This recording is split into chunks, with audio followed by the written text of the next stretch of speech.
Amém.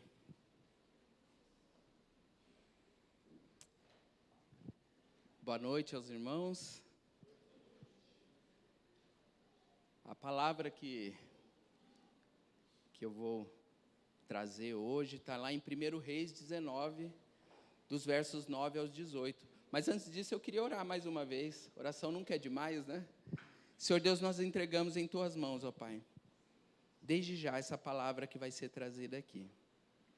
Pai, eu peço que o Senhor prepare, ó Pai, um solo fértil em cada coração que está aqui, ó Pai. Que não eu, mas a Tua palavra, ó Pai, fale aos corações.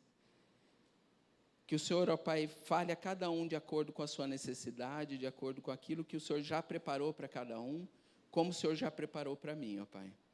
Pai, no nome de Jesus, ó Pai, eu peço que o Senhor nos ajude, ó Pai, e nos conduza de acordo com a sua vontade. A minha oração no nome de Jesus. Amém. Amém. Então, como eu disse, a leitura que eu vou fazer, a meditação que vai ser trazida, está lá em 1 Reis, vai ser colocado aí. Esse é o tema, né? Volta ali, Jefferson. Esse é o tema da palavra hoje. O que você está fazendo aqui? E tem 2 pontinhos, era para ser 3 ali, né? Uma pergunta. Pode parecer até uma pergunta mal educada, né? O que você está fazendo aqui? Mas não é isso, você vai entender. E o texto já vai responder essa pergunta aqui para você. O texto lá, 1 Reis 9, ali entrou numa caverna e passou a noite, e a palavra do Senhor veio a ele. O que você está fazendo aqui, Elias?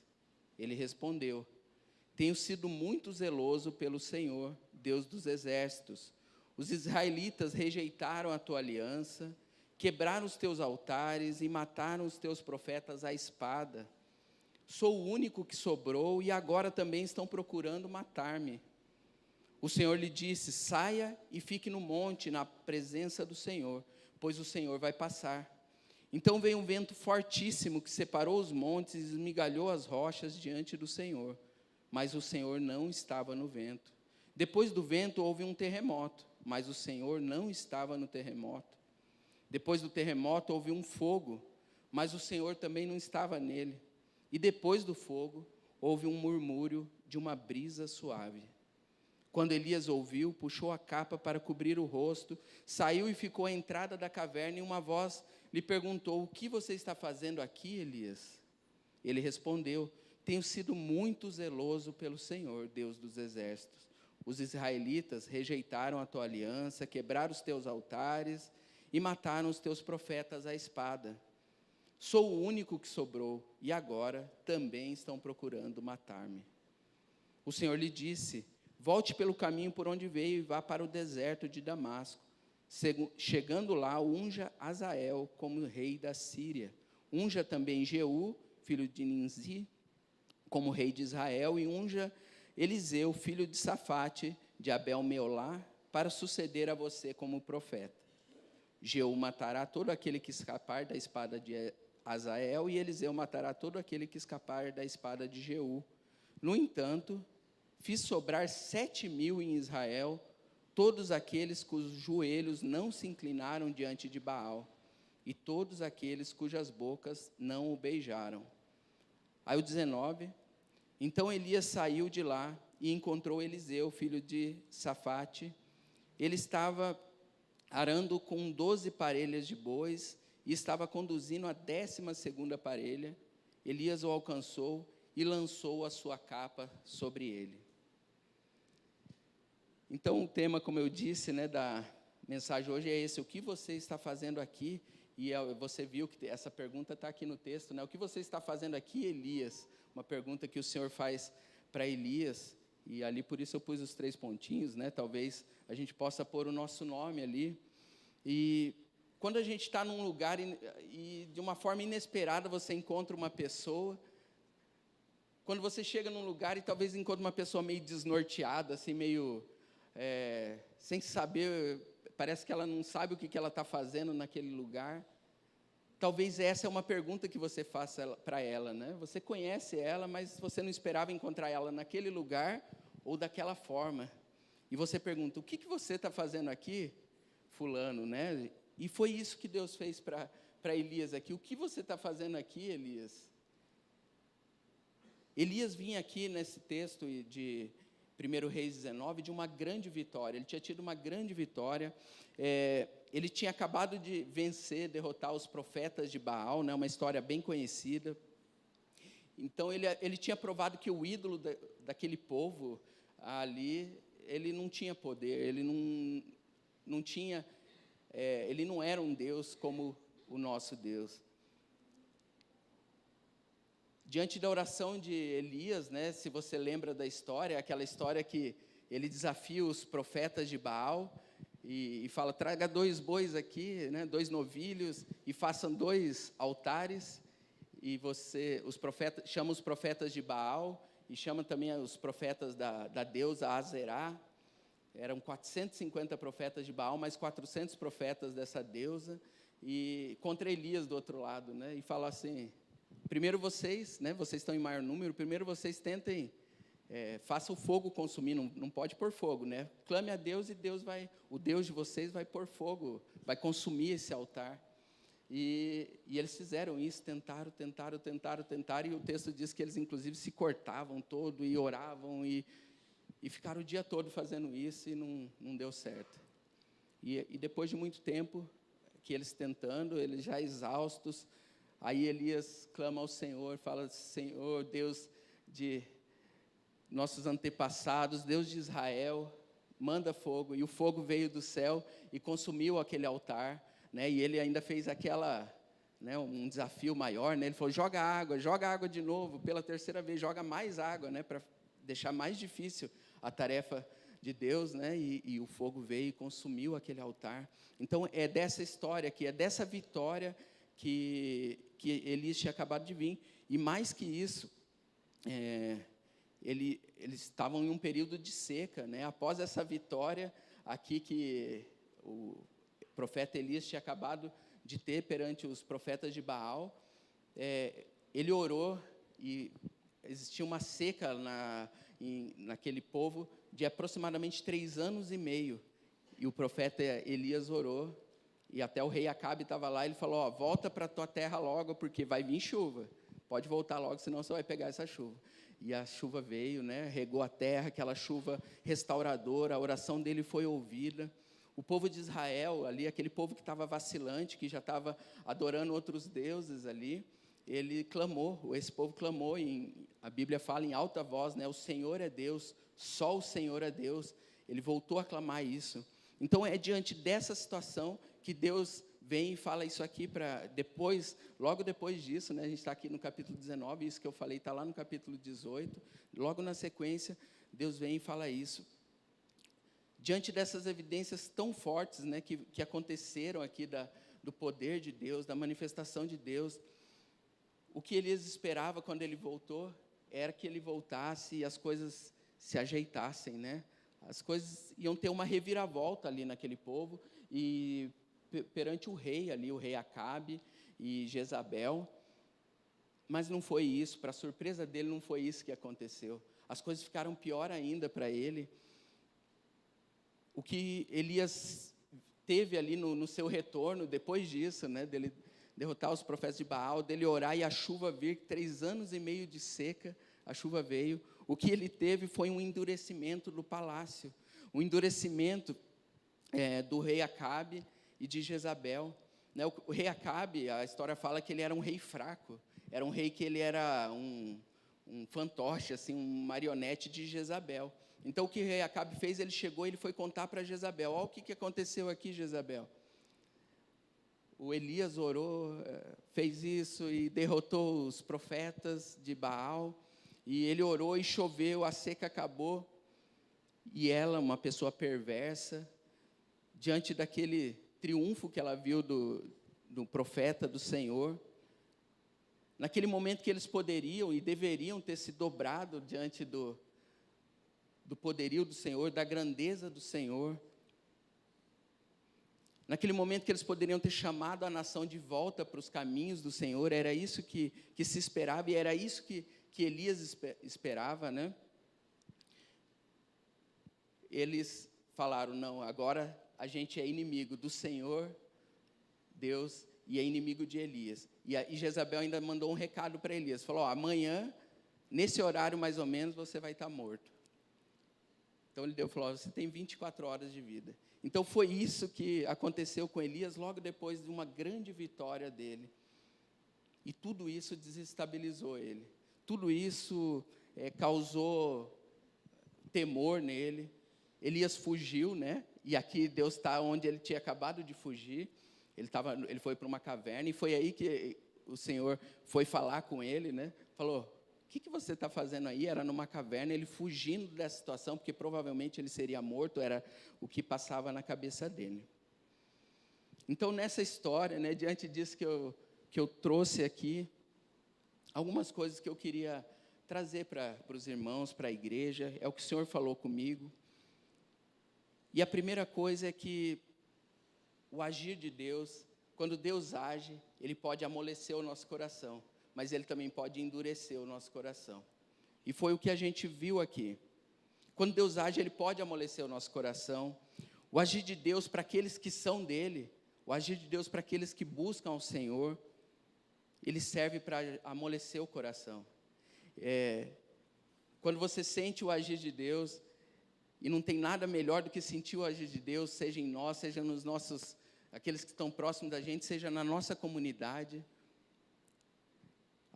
nosso coração se abre para Ele, nosso coração se abre para a grandeza do Senhor, e você começa a enxergar as grandes obras do Senhor, e você começa a ver assim, como que algo pode existir sem a grandeza do Senhor, sem a ação desse Deus que é grande, desse Deus que é poderoso, desse Deus que é muito maior do que qualquer um de nós, desse Deus que é muito maior que o acaso.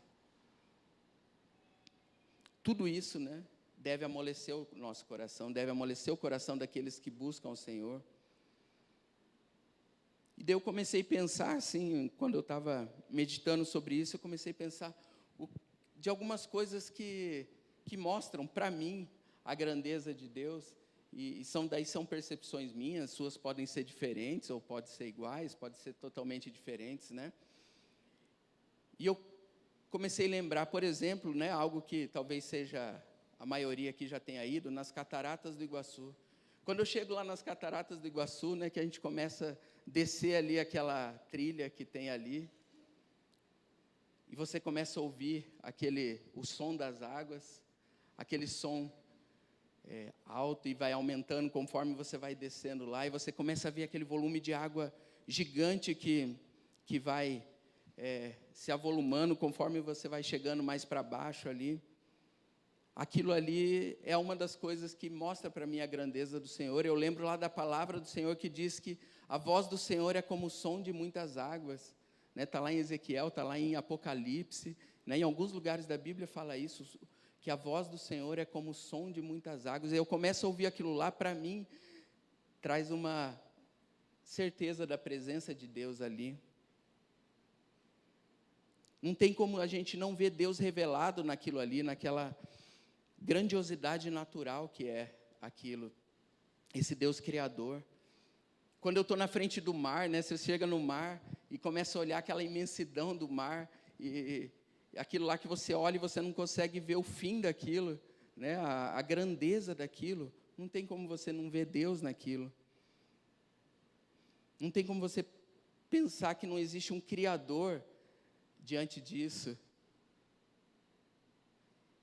E eu pensei 3 coisas, e a terceira coisa, para mim, é a maior de todas, na minha percepção, da grandeza e da perfeição de Deus, que é, por exemplo, a geração de um filho, a gravidez de uma mulher, né, a beleza, a sutilidade, quando uma nova vida é gerada, e uma mulher, não tem nada que é mais forte do que isso, para mim, de você ver Deus. Não tem como não ser algo divino isso. É muito grande, é grandioso. Então, a grandeza de Deus amolece o nosso coração. E eu estou falando essa palavra, amolece o nosso coração, mas existe uma palavra bíblica para isso. E a palavra bíblica para isso é quebrantamento. Essa é a palavra bíblica para amolece o nosso coração. Só que essas mesmas coisas que amolecem o meu coração e amolecem o seu coração, que quebrantam o nosso coração, como a Bíblia diz, São as mesmas coisas que podem endurecer o coração de outras pessoas. E às vezes a gente não consegue nem entender isso, né? Como pode a grandeza de Deus endurecer outros corações, como endureceu o coração de Jezabel e do rei Acabe. Né? Diante dessas coisas que eu disse, de um Deus revelado a nós, o que muitos tentam fazer é provar que isso é o acaso. O que muitos tentam fazer é que tudo isso que eu disse aqui é o acaso, que é uma reunião de fatos aleatórios, que se juntam ali, se unem de uma forma aleatória para dar vida a tudo. É isso que as pessoas tentam provar diante da beleza, da grandeza da criação de Deus. Como se fosse possível, né? Porque não tem nem ninguém na imagem de quem pensa assim, para organizar isso, né? É o acaso, é aleatório, as coisas acontecem e vão se juntando de uma forma que a vida é gerada, a natureza é gerada, tudo que a gente vê é gerado do nada, do acaso. A dureza do coração faz a grandeza de Deus endurecer o coração das pessoas, daqueles que não entendem o que é a grandeza de Deus.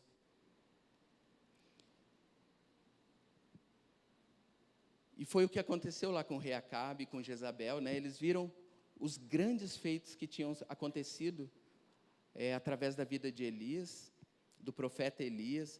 Deus tinha feito grandes coisas, e ao invés, nesse cenário dele, em vez deles reconhecerem a grandeza de Deus, eles declararam guerra contra o profeta Elias.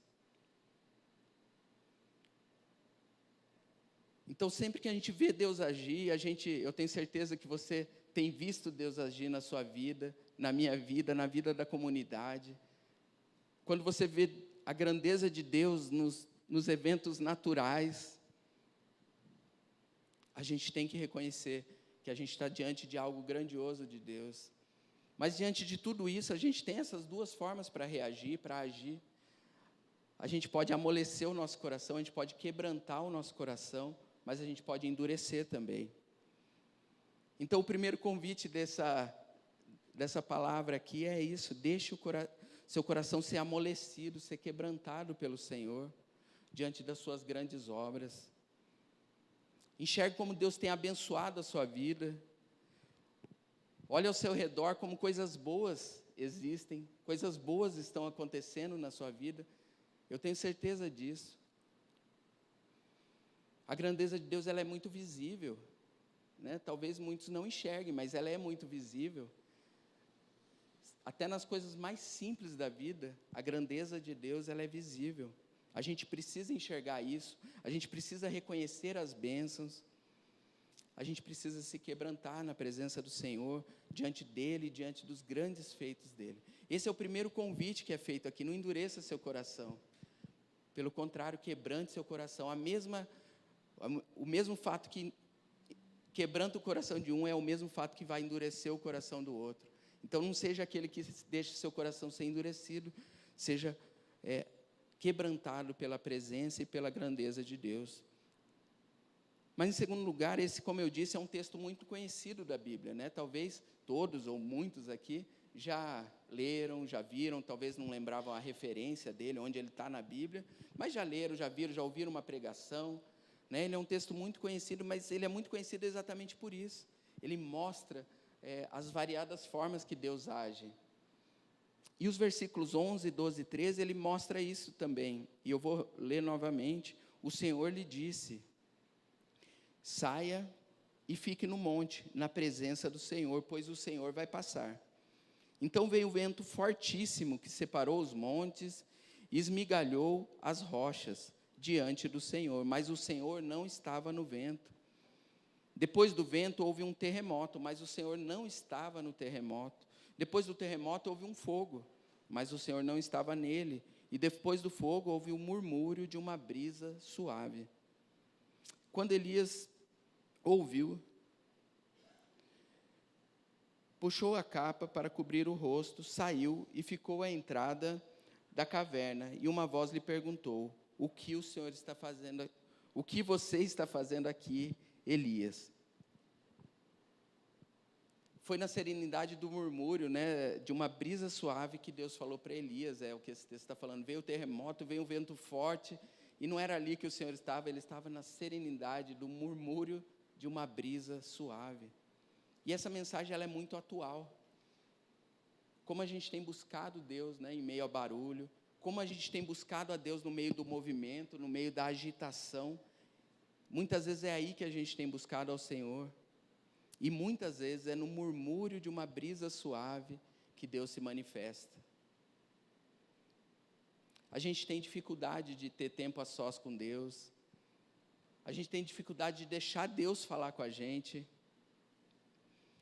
A gente tem dificuldade, às vezes, de deixar toda a agitação da vida de lado para ouvir a Deus, né? Sem nenhuma tela, sem nenhum barulho. A gente tem muita dificuldade para isso em nossos dias, e provavelmente aqui também, né? Por isso que o Senhor falou a Elias dessa forma, mas a gente pensando nos nossos dias, como essa mensagem é atual. Então experimente deixar Deus falar com você de forma suave, de forma mansa. E daí de novo é uma percepção minha, né? Não está escrito isso na Bíblia, mas eu acho que essa é a forma favorita de Deus falar com a gente.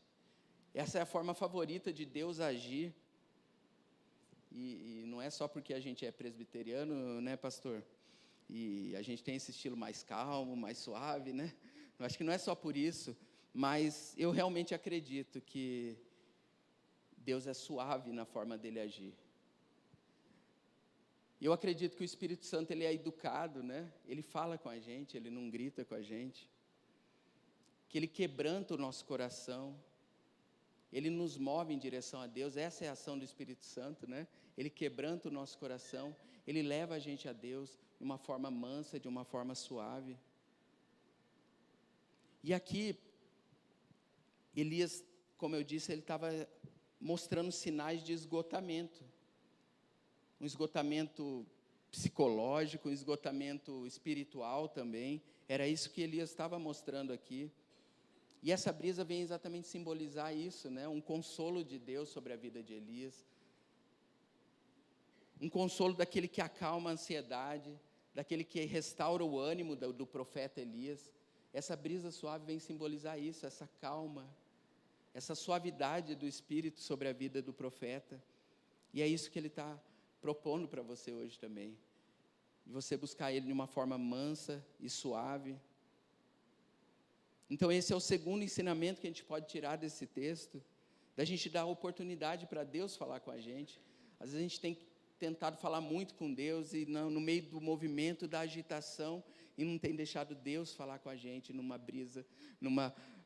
brisa suave, mansa, como diz o texto aqui. A gente tem que dar oportunidade para Deus falar com a gente, dessa forma, fora da agitação, fora do movimento.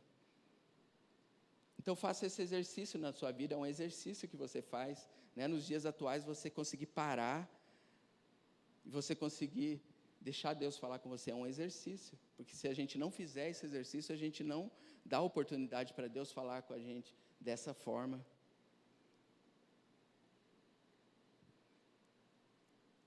Mas, e por último, uma terceira lição que a gente pode tirar desse texto, aprendendo com o profeta Elias, é que a gente não está sozinho. Elias, naquele momento, ele achava que ele estava sozinho. Ele realmente acreditava nisso, ele realmente acreditava que ele estava sozinho. Se a gente olhar ali os versículos 10, não sei se você prestou atenção nisso quando eu li, os versículos 10 e os versículos 14, ele responde exatamente igual à mesma pergunta. O Senhor faz a mesma pergunta 2 vezes para ele, que é o tema da nossa mensagem hoje: o que você está fazendo aqui? No caso dele, Elias. E a resposta de Elias é exatamente igual 2 vezes. O versículo 10 e 14, se você olhar, não tem nenhuma palavra diferente. E a resposta dele foi essa. Ele respondeu: tenho sido muito zeloso pelo Senhor, Deus dos exércitos. Os israelitas rejeitaram a tua aliança, quebraram os teus altares e mataram os teus profetas à espada. Sou o único que sobrou, e agora também estão procurando matar-me. Isso é o versículo 10, mas se você ler o 14, é exatamente igual. Elias respondeu 2 vezes ao Senhor, né? Ele respondeu isso, e aí o Senhor falou para ele de uma forma mansa e suave, né? Aquele murmúrio, numa brisa mansa e suave, e ele perguntou novamente: o que você está fazendo aqui, Elias? Ele respondeu de novo: eu sou o único que sobrou e agora também estão procurando matar-me. Para Elias, naquele momento, era o fim. O que ele estava pensando que tinha acabado. O que Elias estava entendendo diante de tudo aquilo ali, é que ele era o único que tinha sobrado. Não tinha mais ninguém. E ele, mais que isso, ele falou, ele termina ali falando: eu sou o único que sobrou e agora também estão procurando me matar. Ou seja, acabou. Né? Eu sou o único e estão tentando me matar, ou seja, não vai sobrar mais ninguém. Acabou a história aqui do Deus de Israel, né? Não tem mais, eu sou o último, vão me matar, e acabou. Era esse o sentimento de Elias ali. E por isso ele estava abatido, não era para menos, né? Se ele estava pensando isso, se o entendimento dele era esse naquele momento, realmente era uma situação muito difícil para ele. E por isso muitos relacionam esse texto a uma possível depressão, um quadro depressivo do profeta Elias aqui. Né? Provavelmente ele estava passando por um momento de uma depressão, de um quadro depressivo. A mente de Elias não estava conseguindo suportar aquela pressão que estava sobre ele, era uma pressão muito forte. Por isso que ele foi levado a pensar que ele estava sozinho, foi isso que ele pensou. O que Elias pensou naquele momento, que não existia solução para os problemas dele, os problemas que ele tinha, não tinha como resolver. Aí que Deus vem e fala com ele. Se você pegar os versículos 15 ao 18, ele vai apontar aqui os sucessores de Elias, e ele vai falar que, ele falou, você vai e vai ungir Jeú como rei, Azael como outro rei de outro lugar, e eu vou te dar um sucessor, o profeta Eliseu. Ele vai ser o teu sucessor. Aí o Elias, que estava pensando que estava sozinho, já começou a ver que ele não estava tão sozinho assim, né?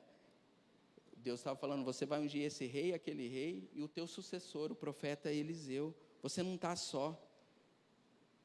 Mas mais que isso ainda, o que o Senhor falou para ele, Deus mostrando para ele que ele não estava só, mostrando para ele que tinha muitos que mantinham a fé junto com ele. No versículo 18, ele fala assim, Deus fala que havia mais de 7.000 pessoas ali naquele povo que seriam poupados, porque eles não se dobraram diante de Baal, e nem beijaram os seus pés. Aquele Elias que achava que estava sozinho, ele descobriu que como ele pensava que todos tinham abandonado a fé, que só tinha sobrado ele, que ele era o único que sobrou, e que ele ainda provavelmente seria morto. Aí Deus vem e diz para ele, você vai ter sucessores, você vai ter sucessores que vão continuar a sua obra, e Deus ainda fala mais que isso ainda, na sua volta, em volta de você tem 7.000 pessoas, que como você não se dobraram diante de Baal. Nos momentos difíceis da vida, né, da minha vida, da sua vida, a gente é levado a pensar que a gente está sozinho. Isso é normal, é natural, a gente é levado, e Elias achou aqui que ele estava sozinho, para ele parecia que ele era o único, e ainda ia ser morto. Aí o Senhor vem e fala para ele, não, você não está sozinho, tem bastante gente aí na sua volta. A gente é levado a pensar que não tem ninguém mais do nosso lado, que a gente não vai suportar aquilo que a gente está passando. E Deus vem mostrar que existe uma multidão na nossa volta. Elias, que achava que estava sozinho, tinha 7.000 na volta dele, que ainda mantinham a fé, que não se dobraram diante de Baal. Deus vem mostrar para Elias que existe um futuro, né? Ele fala, eu vou te dar um sucessor, Eliseu é teu sucessor. E se você ler na sequência, aí eu li o 19, na sequência ele já pôs a capa sobre Eliseu, e Eliseu já passou a ser seu aprendiz ali, e foi quem deu continuidade nesse ministério. Então ele achava que não teria ninguém, e Deus fala, você tem um futuro, a tua obra vai continuar, o que você está fazendo vai continuar, e Eliseu é teu sucessor. Deus falou para ele, ó, existe vida onde você acha que só tem morte. Então, quando a gente estiver se sentindo sozinho, e acontece comigo, acontece com você, mesmo que você não enxergue, e Elias aqui não enxergava, tem uma multidão à sua volta. Existem muitas pessoas que querem te ajudar, muitas pessoas que estão dispostas a caminhar com você, mesmo que você não enxergue isso. E é provável que, às vezes, nesses momentos difíceis, a gente não enxergue. E alguns, às vezes, podem pensar, isso aí é utopia, né? Isso aí que você está falando, na vida real não acontece. Mas eu quero dizer que existe. Eu quero dizer que isso existe. Existem pessoas que estão dispostas, isso é real, a te ajudar, a caminhar com você. E se você olhar para o teu lado aí, atrás, à frente, você vai encontrar pessoas que estão dispostas a caminhar com você, a te ajudar, no que você precisar e aonde você precisar. Como Elias aqui encontrou, quando ele achava que ele não tinha mais com quem contar, e ele achava que ele estava sozinho, e ele realmente acreditava nisso. Nos momentos difíceis, a gente tem dificuldade de enxergar isso. É por isso que talvez seja algo óbvio que eu estou falando, mas é algo que precisa ser dito. Porque nos momentos difíceis, a gente precisa buscar ajuda. Lembrar que a gente não caminha sozinho na vida cristã, a gente tem amigos e irmãos que estão dispostos a caminhar com a gente. E se você olhar para os lados, para frente, para trás, você vai encontrar vários desses aqui. Tenha certeza disso, eu não tenho a menor dúvida disso. Eu queria já chamar o Ministério de Louvor aqui à frente. Por isso, o que essa mensagem hoje, resumindo ela, né? Ela está falando para a gente quebrantar o nosso coração diante da grandeza de Deus. Quem é de Deus, quebranta o coração com as coisas de Deus. Essa é uma verdade. Quem é de Deus, quebranta o coração com as coisas de Deus. Se as coisas de Deus não quebrantam o seu coração, você tem que buscar mais ao Senhor. Ouça no murmúrio, né, de uma brisa suave, a presença de Deus. Esteja disposto a isso, a buscar o Senhor no silêncio, na calma, na suavidade. É aí que Deus fala com você. E nesse lugar Ele vai te mostrar que você não está sozinho. Nesse lugar Ele vai mostrar que tem muita gente à sua volta para te ajudar, para caminhar junto com vocês. Deus fez a mesma pergunta 2 vezes para Elias. O que você está fazendo, Elias? O que você está fazendo aqui, Elias? E essa pergunta Ele faz para você hoje. O que Ele está fazendo aqui, né? E aí você pode pôr seu nome na continuação dessa frase. O que você está fazendo aqui? Du, Dejair, Jango, né? Cada um de nós aqui. Não é aqui na igreja, nesse lugar, mas o que a gente está fazendo na vida, né? Nesse lugar que Deus colocou a gente, seja onde for. O que a gente está fazendo aqui? E Deus está falando, você tem um lugar, você tem um futuro, você tem um caminho. Não abra mão disso, porque isso é valioso. Eu convido os irmãos a se colocarem em pé para a gente orar. Depois o Ministério do Louvor vai cantar uma música. Senhor Deus, nós estamos aqui diante da Tua presença, ó Pai. Da Sua grandiosa e da Sua gloriosa presença, ó Pai. Que essa presença gloriosa e grandiosa, ó Pai, cause impacto no nosso coração, ó Pai. Que ela cause temor e tremor, ó Pai. Que ela mexa com a nossa estrutura. Quando a gente vê a grandeza do Senhor, ó Pai. Quando a gente vê o Senhor agindo na vida dos nossos irmãos. O Senhor agindo na nossa vida. O Senhor agindo na vida da comunidade aqui, ó Pai.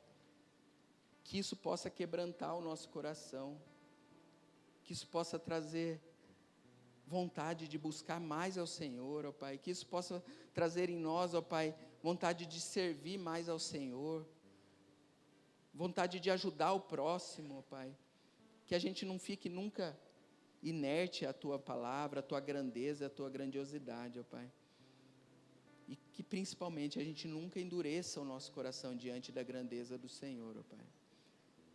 Nos livre disso, ó Pai. Tenha misericórdia de nós, ó Pai, para que a gente busque ao Senhor, ó Pai, com a intensidade que o Senhor merece. Que a gente escute a Tua voz, ó Pai, nos eventos mais simples da vida, nos momentos mais singelos da nossa vida, a gente busca o Senhor e escute a Tua voz, ó Pai. E que a gente esteja sempre disposto, ó Pai, a viver integralmente a vida que o Senhor tem proposto para cada um de nós, ó Pai. Pai, no nome de Jesus, ó Pai, que tudo que não é bom, ó Pai, tudo que não é do Senhor, ó Pai, que ainda existe na nossa vida, que a gente deixe de lado. Pai, no nome de Jesus, ó Pai, que a gente abandone, ó Pai, maus costumes, pecados, que a gente abandone, ó Pai, aquilo que não é bom, ó Pai, que a gente ainda tem trilhado, Senhor, e que a gente viva intensamente aquilo que o Senhor tem proposto para nós, ó Pai. Que a Tua grandeza, ó Pai, quebrante o nosso coração, envergonhe, ó Pai, a nossa alma, ó Pai, daquilo que a gente faz que ainda não agrada ao Senhor, ó Pai, que isso traga peso no nosso coração, para que a gente possa cada dia mais viver uma vida santa diante do Senhor, ó Pai. Ó Pai, que tudo aquilo que aflige a nossa alma, ó Pai, a gente entregue totalmente ao Senhor, ó Pai. E como o profeta Elias, ó Pai, a gente entenda que há futuro para cada um de nós, que o Senhor tem preparado um futuro, algo grandioso para cada um de nós, na Tua presença.